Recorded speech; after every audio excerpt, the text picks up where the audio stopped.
Hey everybody, welcome back to the Jersey Comic Crew. On today's episode, we are breaking down the Bad Batch episode 5. Come on inside and talk to us.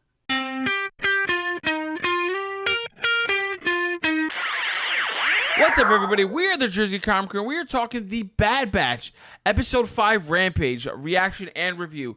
Now, guys, before we talk about this, make sure you hit that like button, that subscribe, and do all those YouTube things that we need to do in order to keep growing and make more content for you. And yes, guys, this is your spoiler warning. We're going to talk about the events of the episode. It's what happens in a review and a reaction. And if you care about spoilers, make sure you watch that before you watch this and talk with us. Now, Chris, this episode, very enjoyable. You know, they need to find out who Fennec is, who hired her. I love seeing the whole crew come together. You know, Omega gets her own little communicator device. So that way, like when she runs off, they can still keep tabs of her, which I thought was smart, logical. And I like it. They go into town and they're looking for Sid, this Jedi informant, which is just so cool to hear that like the Jedi's had an informant. And it was actually Omega figured out that it was Sid, which is like this little green person in this back alley bar. Yeah, and Sid was interesting, like with the Omega thing. To me, I'm like, oh man, she's clearly force sensitive. She's like, oh, you're Sid. Like, how does she know? Like, what? There was no hint. See, like, I don't know if it's force sensitive versus like just a child and not falling into like their own stigma of the world. Perceptive. It could be force perceptive, but like kids could just see the obvious, and adults were like, because of our history, we're like oblivious to certain things. The kids like. Yeah. Don't you see this? So like it could go either way. Yeah, true. And I like Sid because one, she's a character that's like kind of in this sleazy underworld, right? Like she's kind of like in this like bar type. There's like dudes fighting behind her, and she's like, whatever.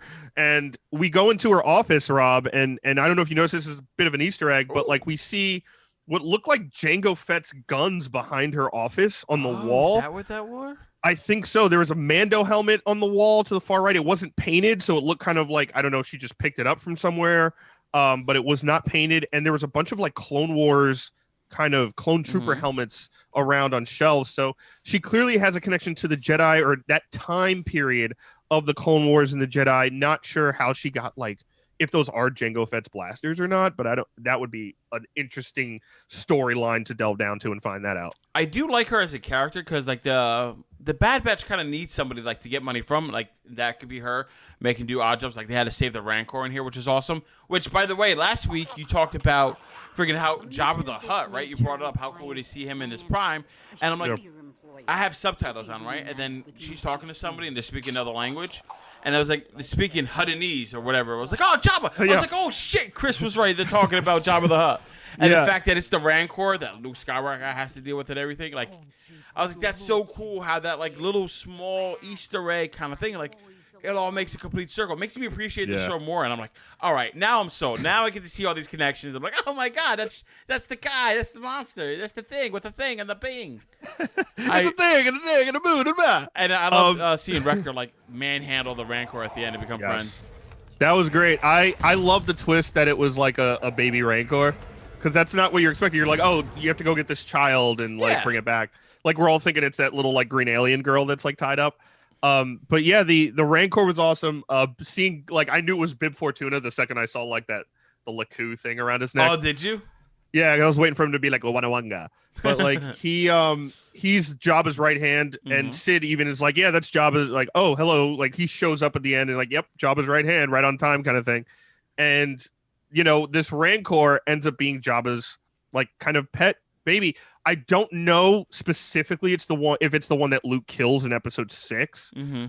Because if I recall correctly, the Rancor is named Patissa in episode 6. So it's a different one, maybe. And I believe it's also male in the episode 6. So maybe this is the mother of that Rancor or like a sibling. I don't know.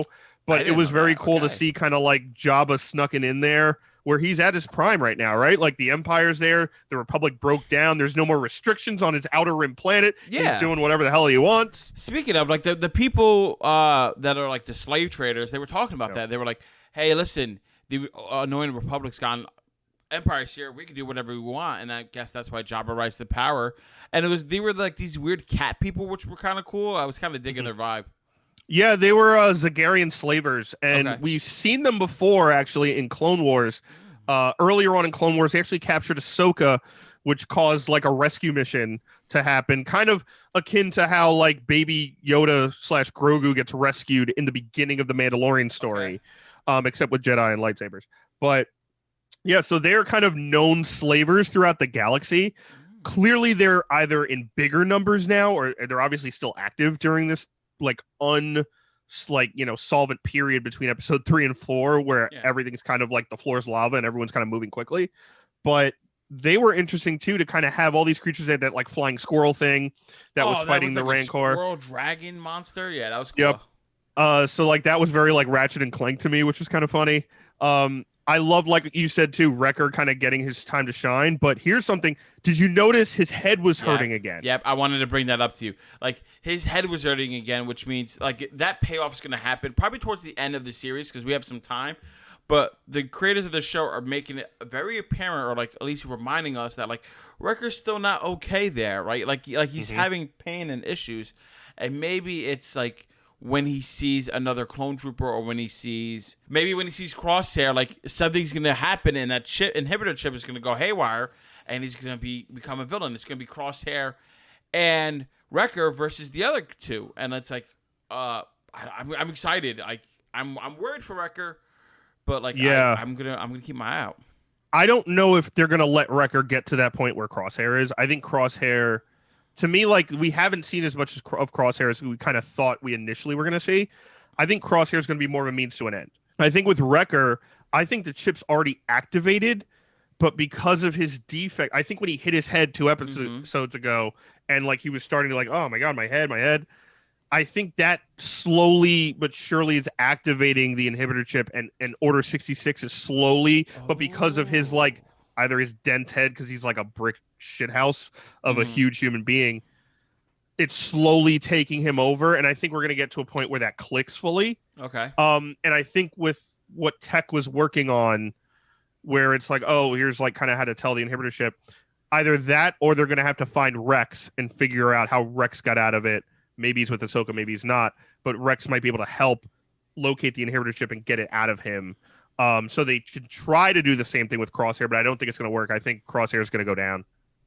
He could go down and he could die, but now we got to focus on what's next for them, right? I mean, it feels like they're just going to go on their adventure, try to find out more information about Fennec Shand because it's a direct hire. So I think they're going to still try to find answers to their questions. I don't know where they're going to go next. It's probably going to be some flavor of life episode, or maybe it's going to focus more on the Empire, which would be really cool. Yeah, I think this episode was definitely a step in the right direction as far as like storyline, a lot more action, a lot more fun. I think definitely the answers with Fennec at the end are helpful. That direct like person, right? Like we know it's not like we know a couple things. She's brand new to the Bounty Hunter Guild, right? She's fairly new. She's making a name for herself already. She's clearly very good at what she does. And number 2, she was hired directly. To me, there's still like 2 options on the table. I'm still thinking it's either Lama Su Nala Se on Camino, directly hiring her. They have a ton of money that they could just funnel in from the Empire. Agree. At the moment. And my other option is still Boba Fett, man. I still think there's a chance Boba somehow sneaks into this somehow, especially with getting him and her in the Book of Boba Fett at the end of the year. This could be kind of the origins of their friendship and kind of thing. I thought, from my understanding, I thought they were just like met and became friends in Mandalorian. I think it's either Lama Su Namaste or maybe even Rampart, like direct hire, because like he likes to use independent contractors to bring him into the Empire. Maybe he wants to do the same thing to get these clones back or to get Omega back. But guys, that's all we have for this episode. Let us know down in the comments below. What did you think of Bad Batch Episode 5, Rampage, and what do you think is going to happen in the future of the Bad Batch? And guys, thank you so much for watching. Give us a thumbs up, like, really helps the channel out a lot. If you're brand new, subscribe and turn on those notifications. You don't want to miss any more Bad Batch talk or any Star Wars talk that we do on this channel. Make sure you check out other videos. And as always, I'm Chris Heller. That is Rob Moran, and we will see you next time.